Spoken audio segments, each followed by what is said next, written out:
Hey everyone, I'm Stephanie, host and head bookologist here at the Get Literate podcast.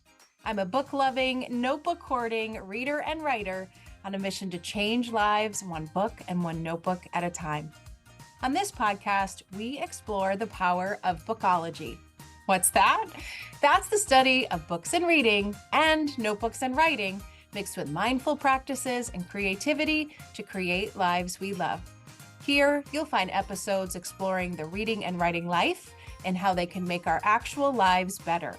You'll get book recommendations and notebooking prompts around particular themes, and you'll even hear from authors and special guests who can fuel our reading and writing hearts and help us take inspired action in our own daily practices. So, grab a notebook and your TBR list, and let's get literate.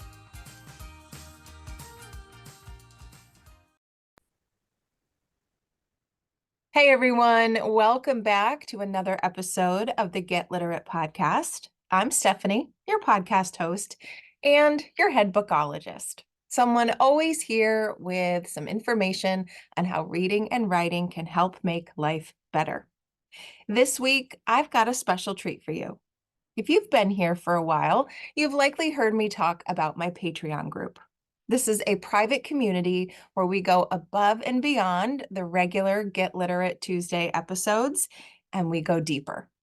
Every month, we pledge to make our lives feel better through reading and writing by choosing a one-word theme. All throughout the month, we read and write our way through that word and bring it into existence in our life. We kick off with my favorite, a Bibliotherapy book calendar, which is a beautiful calendar with one book recommendation for every day of the month. We have a book club selection that sometimes I choose and sometimes the community chooses that meets at the end of the month on Thursdays at 7 p.m. Eastern Time.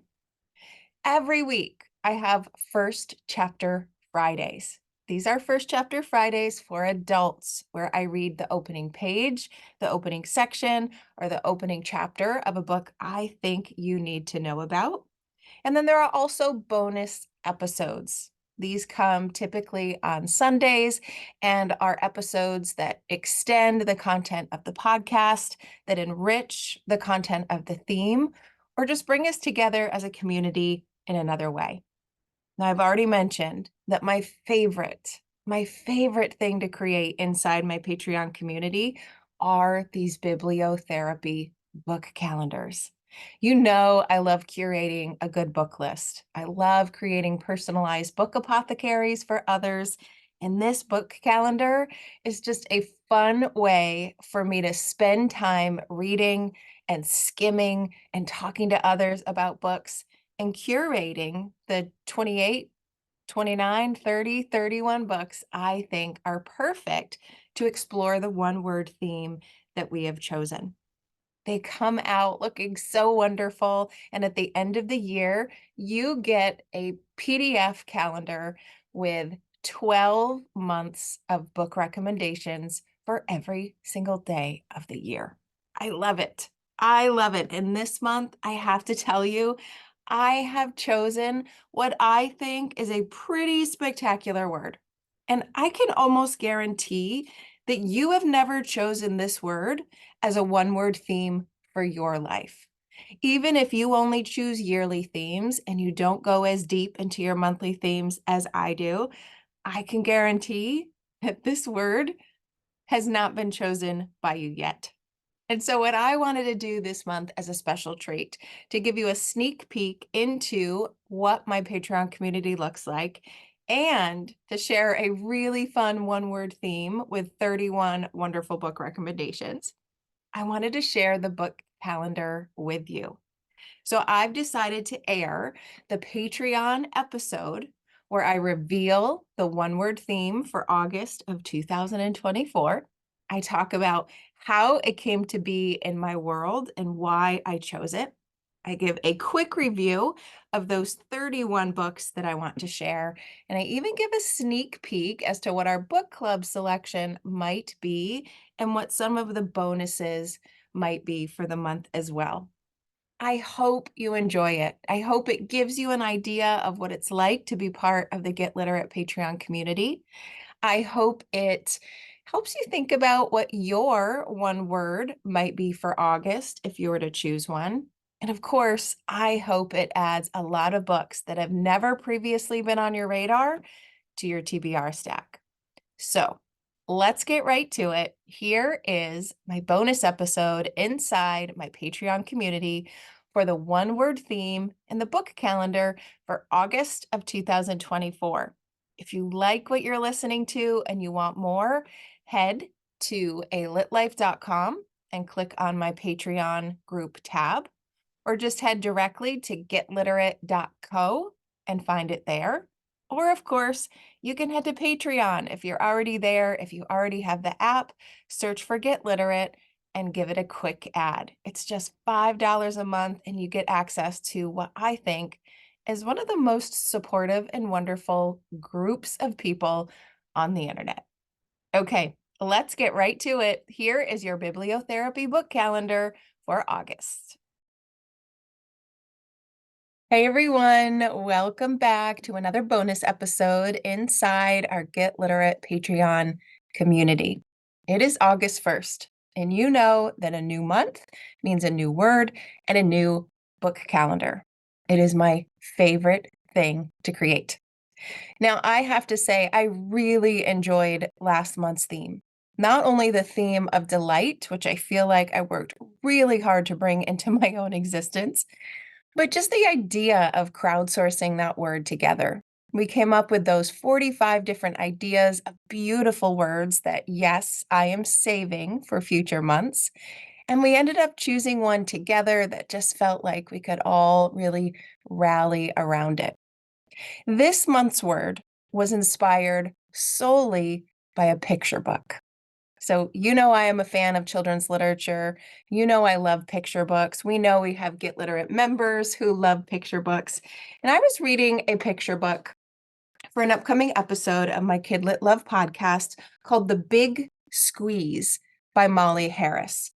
And this is a picture book that I think every adult needs to read, and they need to read it often. So here's the setup. There is this darling little sponge, and this little sponge loves his duties. He loves cleaning dishes and pots and pans and wiping counters and doing all the things that sponges do. He is a helper and he loves to help. And one day he is helping so much and he's feeling so good about helping so many things. But then he realizes he's not really working very well anymore. And when the sponge went to wipe the counters down, it didn't work.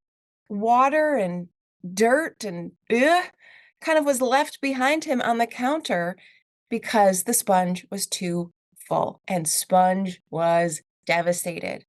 How is Sponge going to do its job? The only job it knows, the job that makes him feel good. Well, what do you have to do? You need to ask for help, right? And so two what are they called? Hand dish gloves. Two dish gloves. You could tell I don't use them. Two dish gloves come to the rescue and they say, "It's fine. It's fine. You just need a big squeeze. You've got too much inside of your sponge. You have held on to too much. We just need to get it out of you." So they help and they give him a big old squeeze, and then the sponge gets the royal treatment. The dish soap sparkles him up, and the friends around him, or her, I guess I should be saying. I don't know why I think the sponge is a man. The sponge realizes that I just needed a little bit of friendship. I needed a little bit of help and a big squeeze. And once I did that, guess what? I can clean the counters again. I could take care of all of those dishes around me, but every once in a while, I have to focus on the sponge. I need the big squeeze. I need the spa treatment. I could not believe this picture book was such a delightful story for children, but with a huge lesson on self-care for adults. We could take care of everything around us, but we cannot forget ourselves. It just doesn't work out in the end when we do. And so I have been thinking about this book for a while. And I realized the one word for August was literally staring there in front of me. And this is going to be a word that is different than any other word I've chosen. And I'm guessing you're probably figuring out what that word is. And our one word theme for August of 2024 is squeeze. It's squeeze. What a fun word for us to dive into in August. Now you might be thinking, okay, what in the world are we going to read about with a one-word theme of squeeze? Well, I've got a couple of ideas because this is what I've been thinking about in relation to my own life after reading this book, and I tried to think what others might need or want or like as well. So this month's calendar is based on the word of squeeze, but in a couple of different kinds of themes.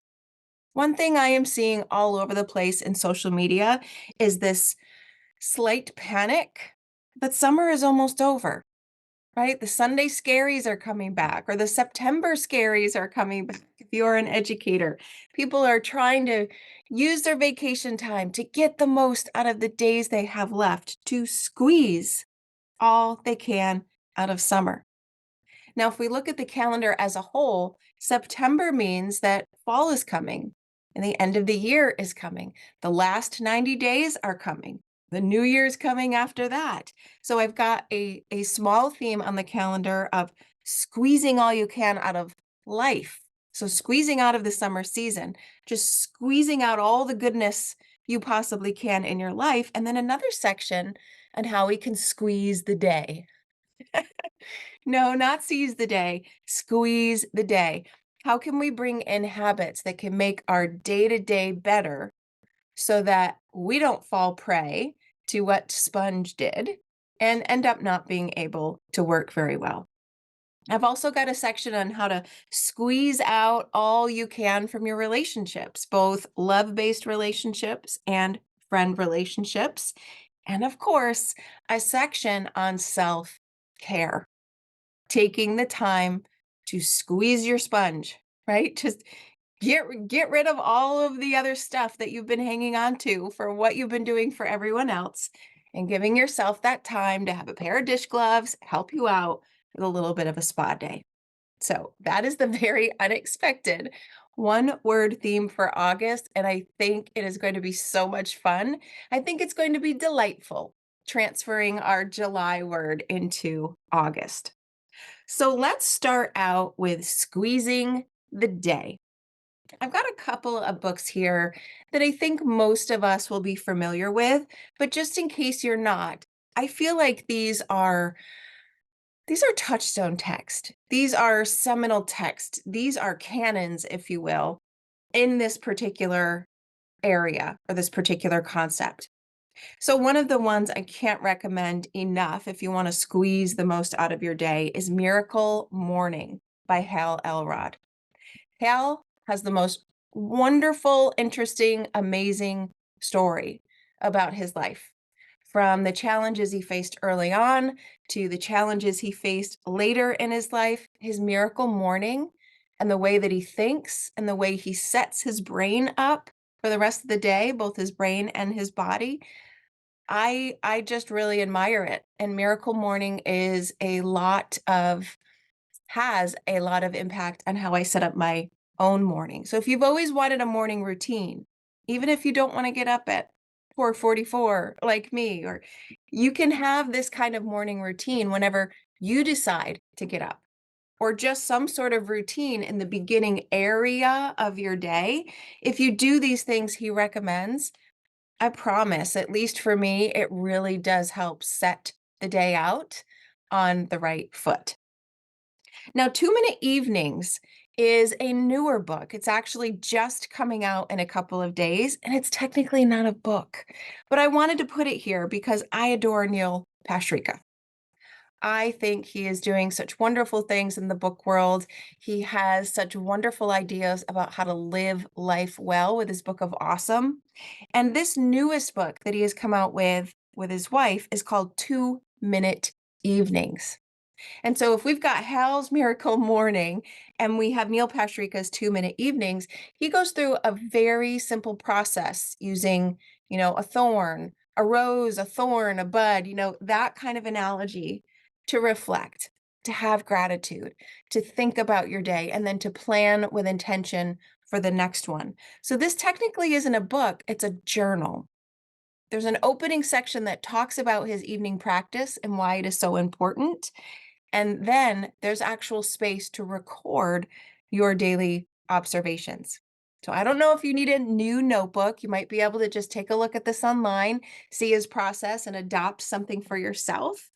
But I think having a morning routine and some sort of wind down or evening routine really can help us squeeze the most out of the day because we're being intentional and we're training our brain and our thoughts to think in a particular way. Now, next up is from one of my favorites, Gretchen Rubin, Better Than Before.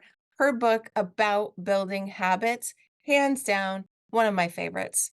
How do you make changes? What kind of changes should you make? What's the best way to make them? How could you make them the easiest? How could you make sure they keep going strong? Gretchen Rubin, in her wonderful Gretchen Rubin way, talks about how to build habits that will help you be better than before. And it's one of my favorites. Now, this next one, we actually talked about recently at one of my live restorative reading studio sessions. And I thought it was a perfect book to add to this. And this is Anne Bogle's. And we all know Anne Bogle from What Should I Read Next? Anne Bogle's book, Don't Overthink It. Right? If we're trying to squeeze all we can from the day, we do not need to bog ourselves down with overthinking. Overthinking, rumination, wondering, all of that negative kind of thinking, or at least not very productive kind of thinking, we don't need it if we're trying to make the most out of the day and squeeze what we can out of it. So Anne does such a wonderful job of showing how she is trying to tackle her overthinking. And there's one section of the book that I realized we were kindred spirits, and I needed this book more than I thought. She talks about going to Trader Joe's. And you know how Trader Joe's always has those beautiful and pretty cheap flowers in the opening section of the store? Well, she loves flowers and she loves having fresh flowers. And so when she goes to Trader Joe's, she'll look at the flowers. She'll think, should I get flowers? She's like, yes, I want to get flowers. They're low cost. They make me happy. I want the flowers. And she'll put the flowers in the cart. But then the whole way around the store, she will overthink and say, do I really need the flowers? Should I spend that money on the flowers? Oh, maybe I don't want the flowers. And she'll go back and forth in a single Trader Joe's trip about whether she should get the flowers. And I remember reading it and thinking, she gets me. So if you can identify with that kind of overthinking, you likely could use some help in letting yourself off the hook to better enjoy your day. And I think Anne Bogle could help you do that. Now, Kate Northrup has another book to help you squeeze the day, but with a different message. And her message is, you want to get the most out of your day? Do less. Do less. A complete 360 to most advice in this category. Do less. And her book is all about paring back and deciding what you really have to do and what you want to do and how we balance those things and what can we let go of and what can we delegate and what really never mattered in the first place. It's definitely a refreshing view on how to squeeze the most out of the day, but just letting go and doing less than before.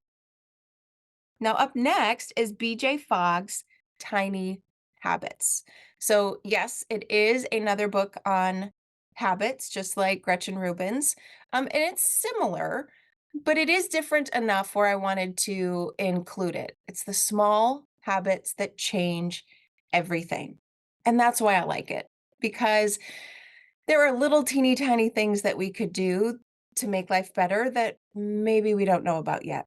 And so these help you do all the things, whether it's get healthier, start an exercise routine, de-stress, sleep better, be more productive. There is a tiny habit for you that could likely help. And this book talks about them. Now, last in this category is one that I love because it really has influenced how I think about habits. And this book is called The Ritual Effect: From Habit to Ritual Harness the Surprising Power of Everyday Actions by Michael Norton. Now, you know that I love rituals. I talk about making reading and writing a ritual so that it has meaning, so that it has intention, so that we keep it, so that it matters. And so this book talks about why rituals, from a research perspective, are so important and how we can change our habits from rituals and really bring the most meaning to our day. So, yes, the rituals will help us get things done, or the habits will. But when we turn them into rituals, they bring more meaning and happiness overall to the day, no matter what we are doing. So, there was my section on squeezing the most out of your day. I do have 4 books that I want to recommend that help you squeeze the most out of life. And the first one up that I want to talk about is called The 5 Resets. The 5 Resets by Aditi Nerurkar. And gosh, I hope that I am saying that correctly. It's got a beautiful, colorful cover, and the subtitle is Rewire Your Brain and Body for Less Stress and More Resilience. And it was published in early 2024, getting all sorts of wonderful reviews. And here are the resets that the book helps you with. Get clear on what matters most. Find quiet in a noisy world. Sync your brain and body, come up for air, and bring your best self forward. So these 5 shifts are paired with 15 proven techniques that give you a roadmap to change your relationship with stress, to bring your body back into balance, and to feel calmer, which, gosh, all of those things are going to help us squeeze the most out of life. Now, the other one I love is How to Keep House While Drowning. This has been talked about in the past, and it is a delightful book on surviving the clutter of your home and everyday living. It's a gentle approach to cleaning and organizing, and I loved it because it is like a dose of self-care, reminding you that you don't have any rules you have to follow in your own house. You don't work for your home. Your home works for you. And so this is an entirely different approach of taking care of yourself and your space. And it is very refreshing and welcoming. You're not Marie Kondoing everything. You are making small little shifts that you probably would never make without this book, because you wouldn't even know you could give yourself permission to do your house like this. Very interesting book that I really enjoyed. Now, I also enjoyed Laundry Love, right? We spend far too much time in the laundry room, around the washing machine and the dryer, folding laundry, putting away laundry, picking up laundry, chasing your laundry after your kids. My goodness, I don't want to add up the amount of minutes that my life is spent in laundry. So, Laundry Love, Finding Joy in a Common Chore by Patrick Richardson. This was a delightful book.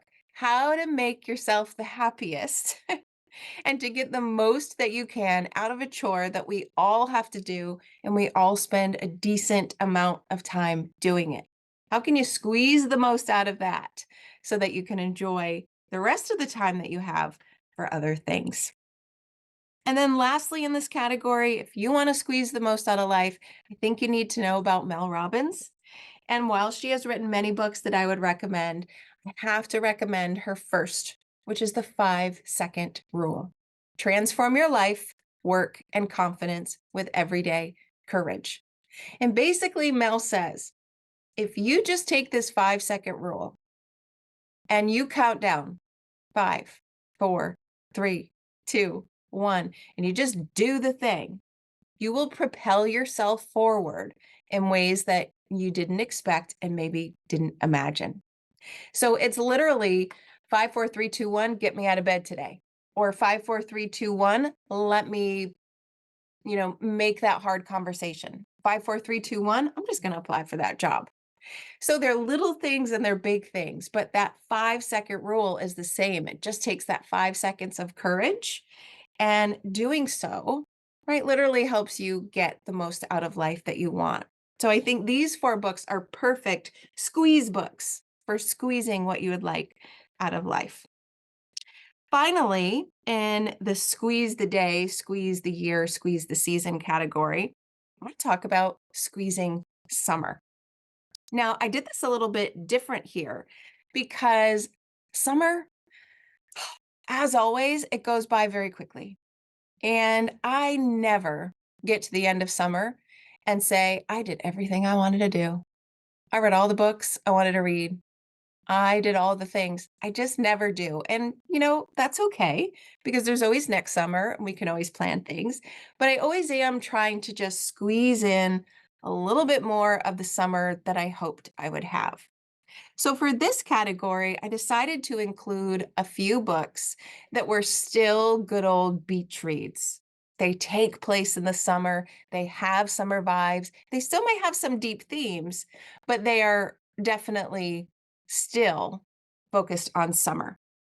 And not only that, I decided to go summer beach reads, but backlist summer reads. I am going to squeeze all of I can out of these authors. And so I wanted to get a couple of books on my TBR that were summer reads that were not current, right? I just wanted to go all in on that squeeze theme. And so these are at least a couple of years old, some much earlier than that.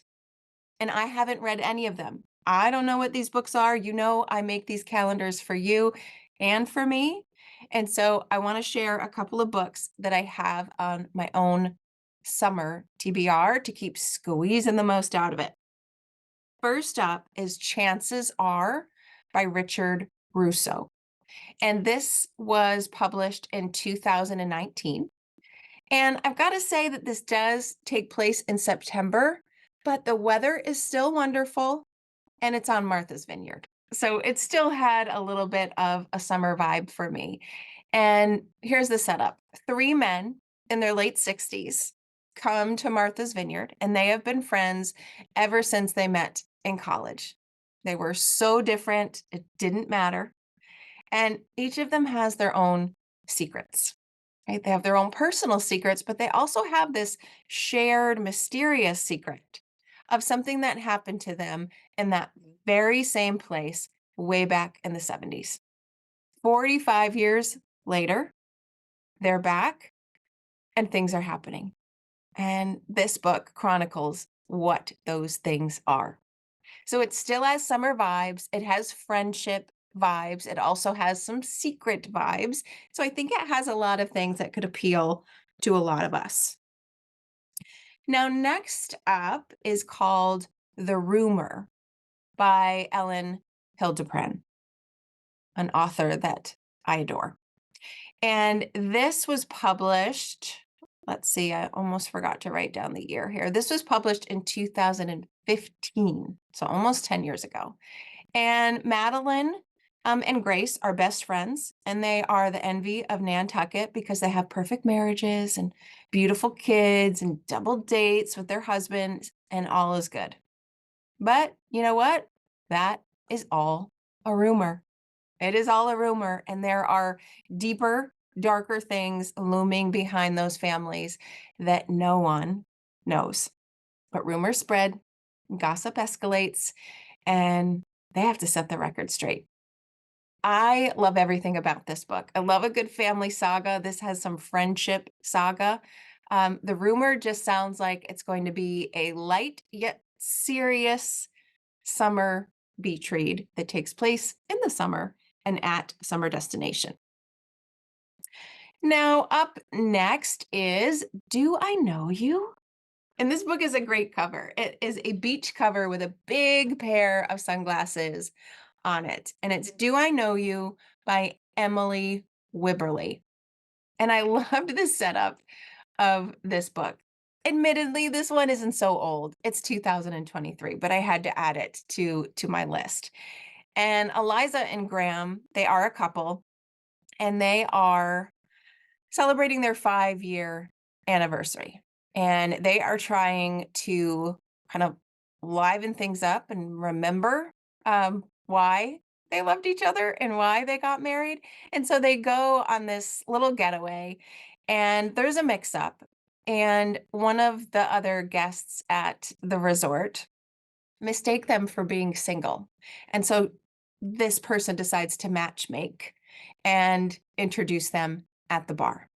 And instead of correcting that person and saying, my gosh, we've been married for 5 years, they pretend to be strangers. And pretending to be strangers actually is a lot of fun for them. And maybe just maybe might reignite the spark that has been lost over those 5 years. Just a fun setup. One of my favorite movies is Four Christmases with Reese Witherspoon and Vince Vaughn. And in the opening scene, like they often, just pretend they don't know each other. It just cracked me up.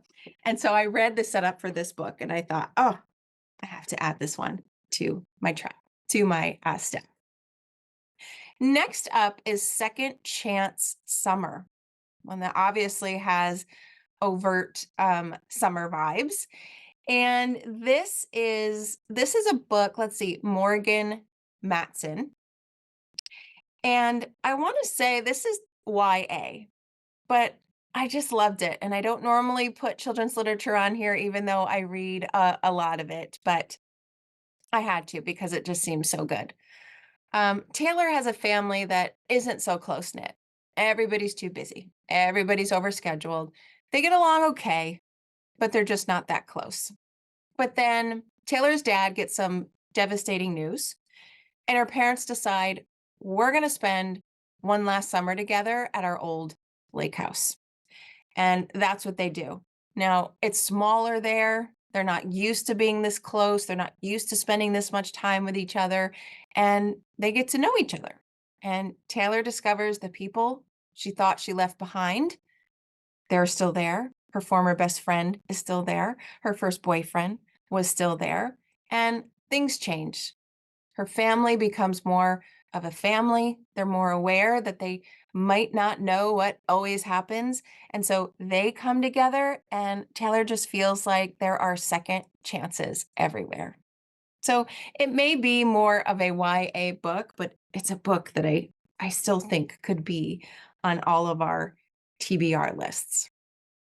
Now, the last one in this category also has a fun looking cover. It's a beautiful yellow 2-story beach house.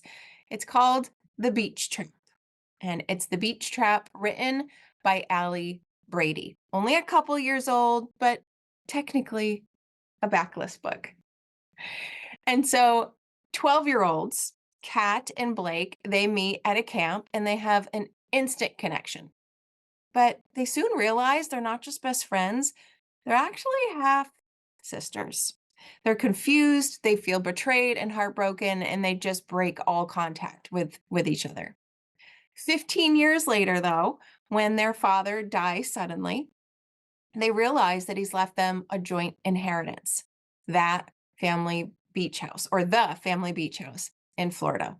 Now, instantly, they're fighting about it. Who gets it? How does this work?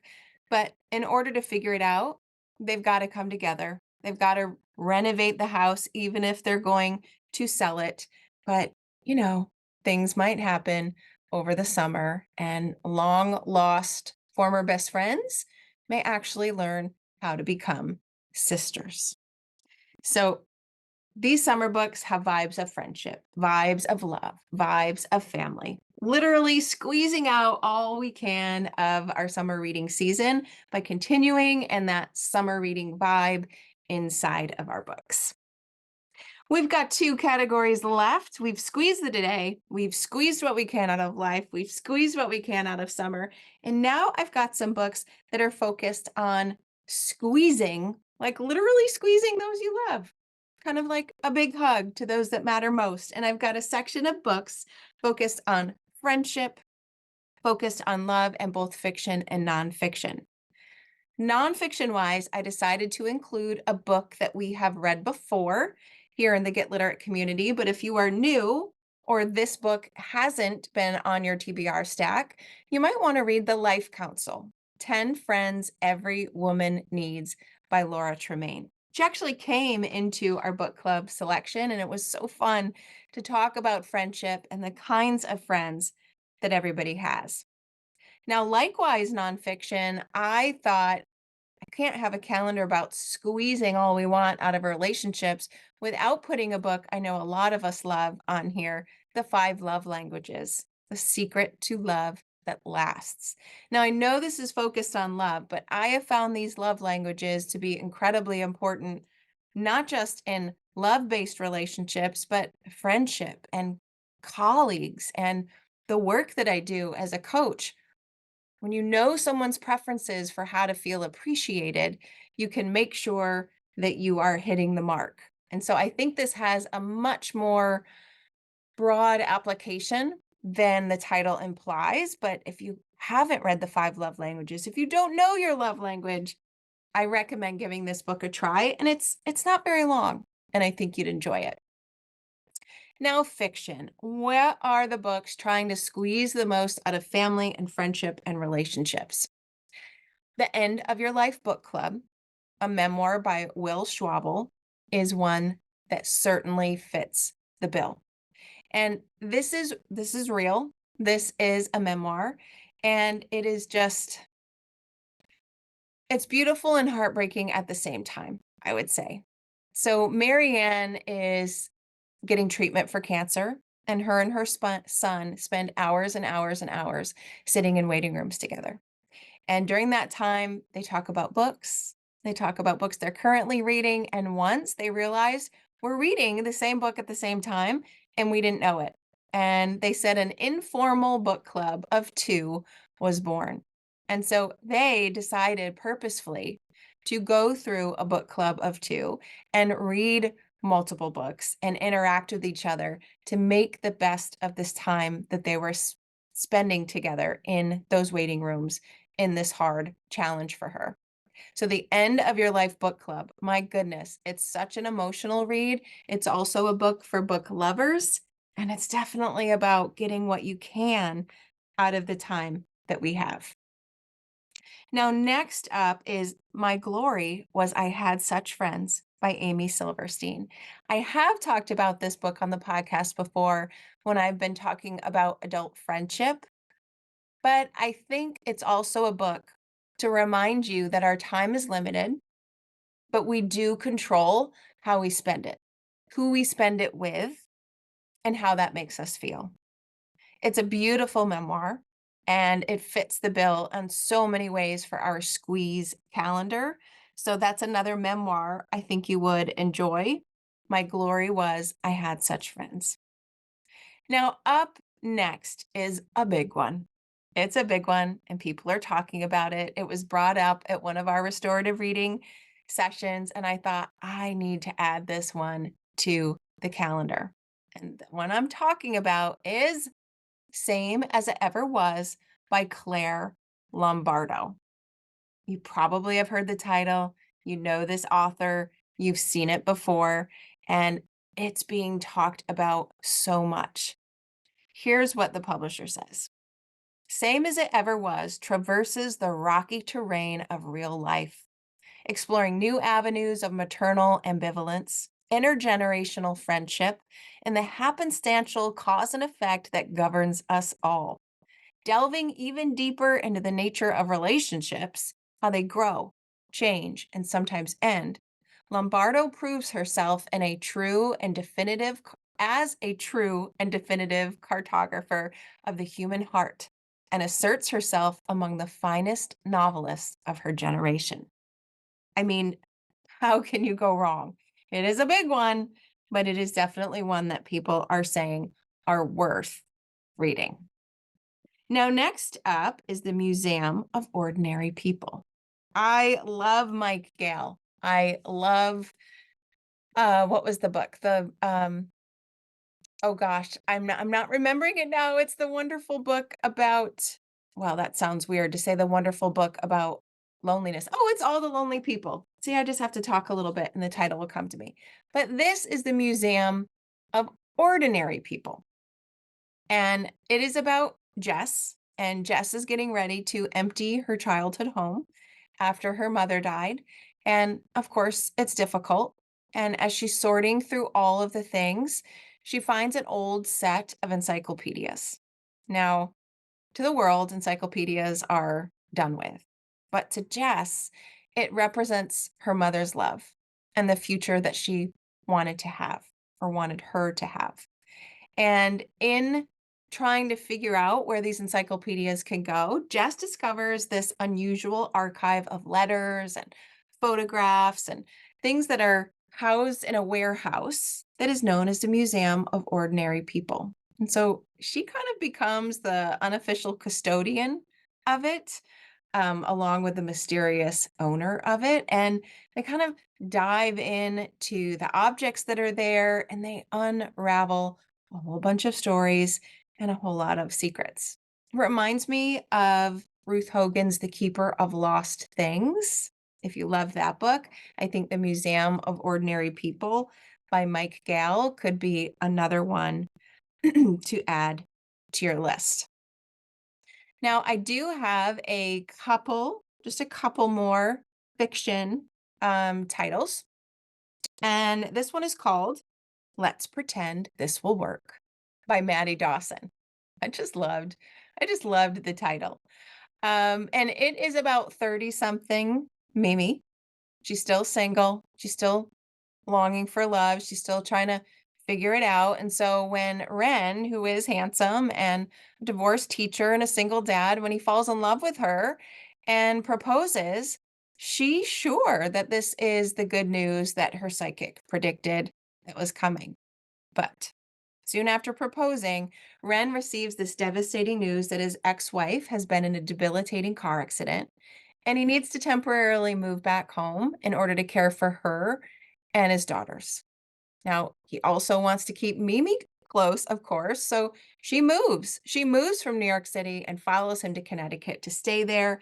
She finds a job, an unexpected community, and she's trying to figure out what's going on with Ren and the ex and what she wants and what she's willing to fight for and how it will all work out. So interesting. So let's pretend this will work by Maddie Dawson. Just sounds like a soap opera in a book. It can be a really good summer read. Now, let's see. The last fiction book I wanted to share is called The People We Keep by Claire Lombardo. Or I'm sorry, The People We Keep by Allison Larkin. This one has such a cool cover. It is a ray of sunshine of all sorts of different colors. And it is getting a lot of praise. It was considered Book Riot's best book of 2021. And it was been called a lyrical, luminous tale that is both a profound love letter to creative resilience and a reminder that sometimes even tragedy can be kind of a blessing.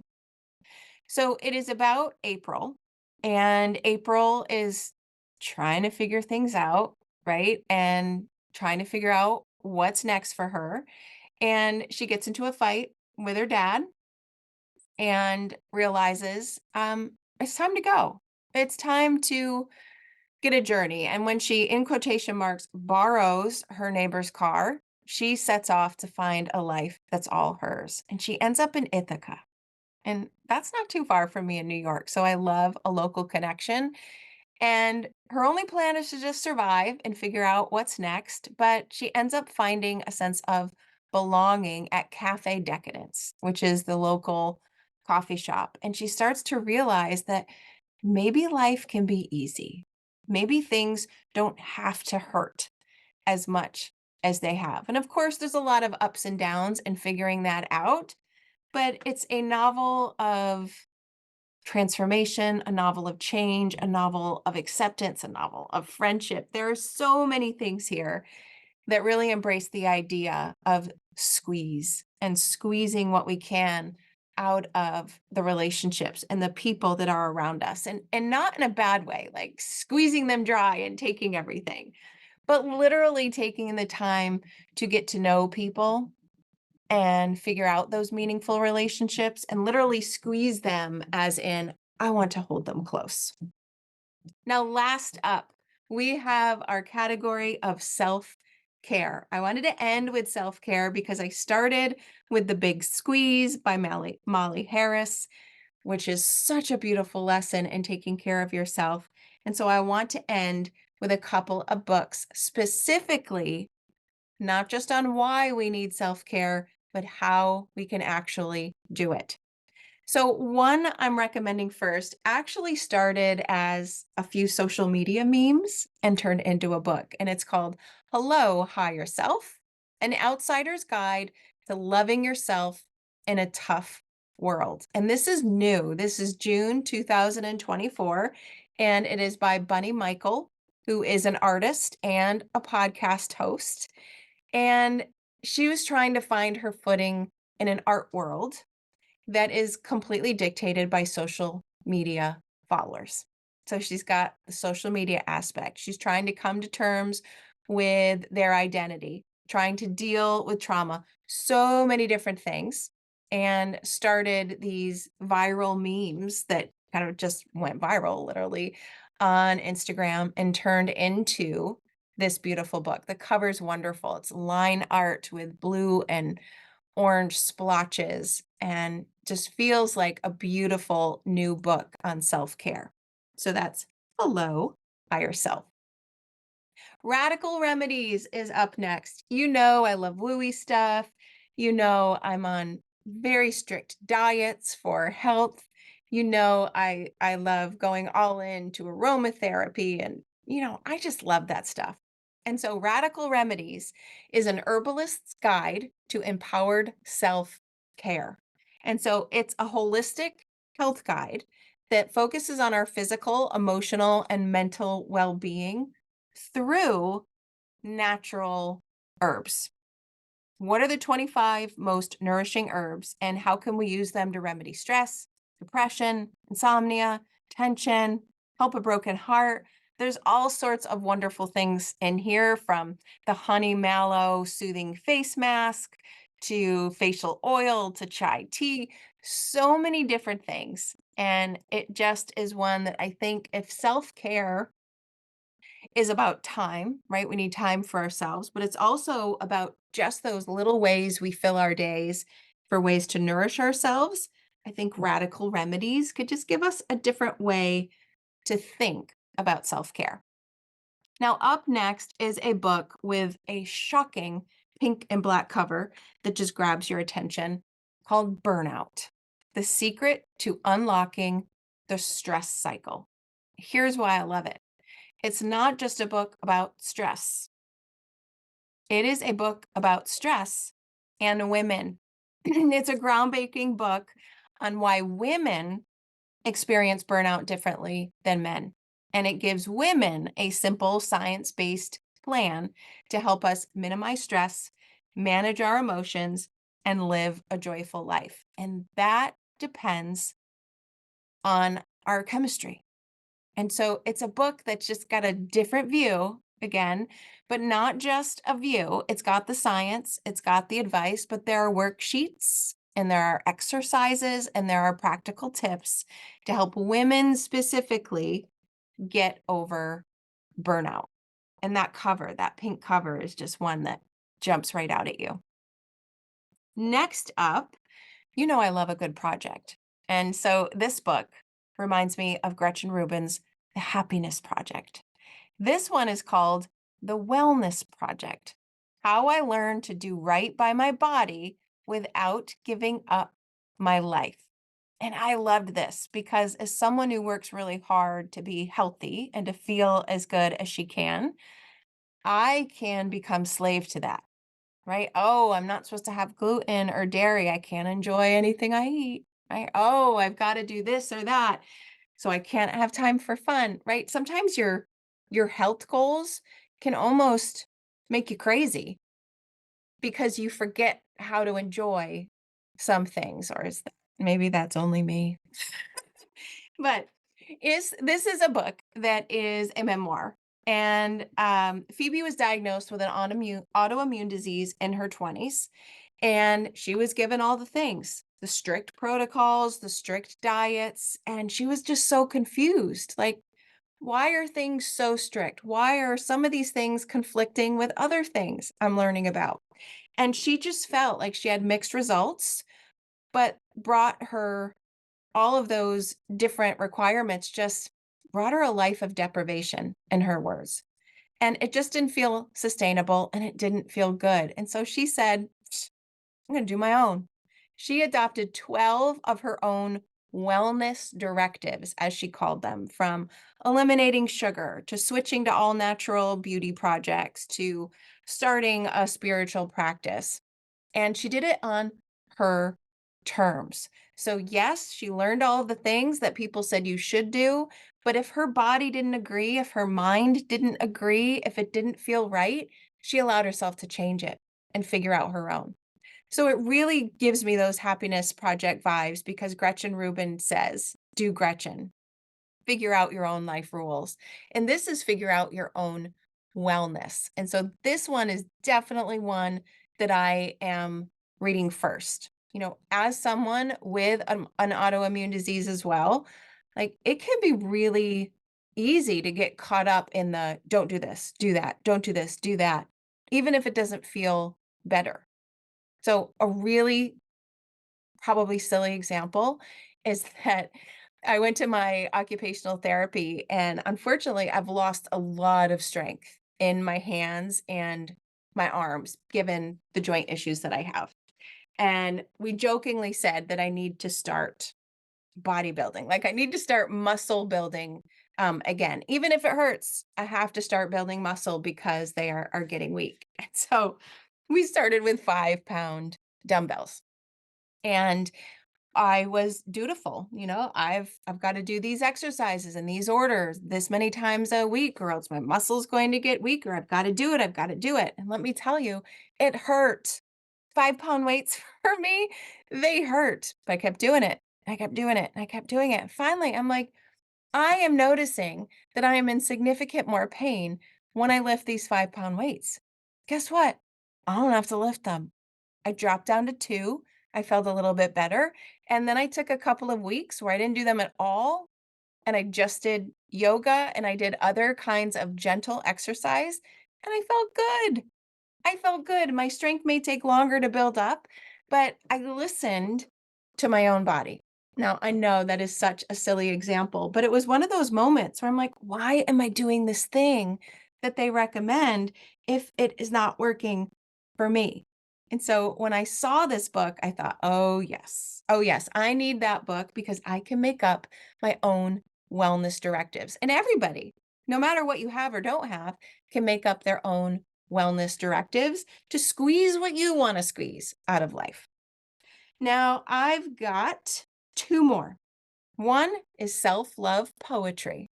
It's self-love poetry for thinkers and feelers by Melody Godfred. And she has been praised up and down by so many people, from Oprah to the Today Show. They've called her work life-changing, pandemic medicine, part of my daily ritual.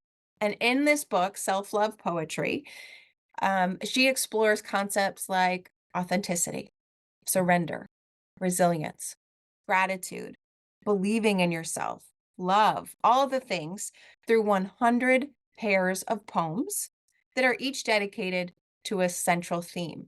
And here's the cool part. On the left side of the book are thinker poems that take that concept and light up the analytical, more literal left side of our brain.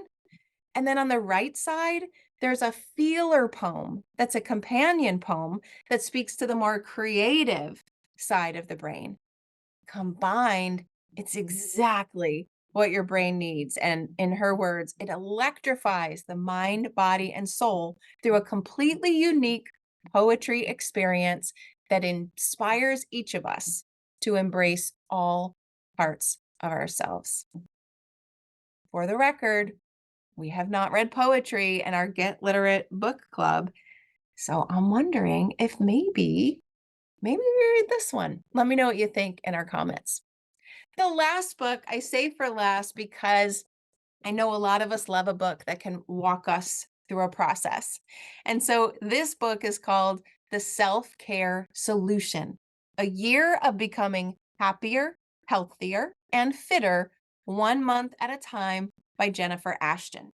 So yes, this does remind me of the Happiness Project too, but Dr. Ashton actually tells us each month what our theme should be and what we should do. So 1 month may be adding cardio to your daily routine. Another month could be learning how to meditate. Another month could be giving up something that's bad for us. So she walks us through a year-long kind of plan to improve our emotional and physical health. And we try each of these things for a month, giving up alcohol, doing a digital detox. We do them for a month, we see how they feel, and then we decide what we want to keep. So it does have that nice theme of your own wellness directives, but give it a shot for 30 days. Try it out, lift the weights like I did, and then see if it helps and proceed from there. So that is it. That is 30 those are 31 books on our squeeze calendar. Squeeze the day, squeeze what you want out of life, squeeze the most we can out of rest of summer, squeeze those you love, and squeeze yourself, and make sure you are giving yourself some self-care. I can't wait to hear what you think about this squeeze word. It is different, and we love different words here in our Patreon community. And I think it could be a fun way to end the summer and move into the fall season feeling good about what we did squeeze out of summer and feeling good about the plans we have in place to keep squeezing what matters most to us out of our life and to take care of ourselves in the process. Squeeze our sponge so that we are better able to help others around us. Head to the comments, please. Tell me what you think of the word. Tell me what you think of the books, and tell me if there's one of these books that you think would be a good book club selection. I've already given a hint of what I think I might want to choose, but I want to know what everyone thinks about choosing a poetry book for book club because it is something that is brand new. More to come, as always, with First Chapter Fridays, some bonus episodes, and maybe a live event planned for a little bit later as well. So thank you, as always, for being part of this community, for being part of these one-word themes, and really just enriching the community, for being here and sharing the books you're reading and joining in with the community. If you know someone that might enjoy this squeeze theme, send them my way, send them to our Patreon community, and hopefully we can grow our community this month as we really explore a fun and very needed theme. So find some time to read, find some time to take care of yourself, leave me a comment and let me know what you think. And I'll see you inside our next episode, which happens to be the first Chapter Friday for Squeeze. Thanks for listening, everyone. I will see you inside the next episode, and I can't wait to get started on our theme. Thanks for listening to today's episode of the Get Literate podcast. You'll find links to all the books, resources, and ideas mentioned in the show notes and at alitlife.com. And if you want more, you might like to join my Patreon community.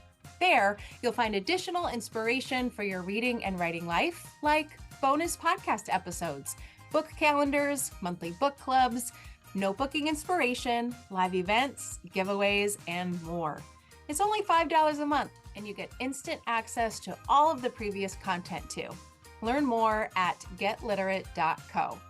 And one more thing, if you love what you listened to today, please take a moment to rate and review the podcast, or take a screenshot of the episode and text it to a friend. This helps the podcast grow, and it builds our bookish and notebookish community too. Thanks for listening.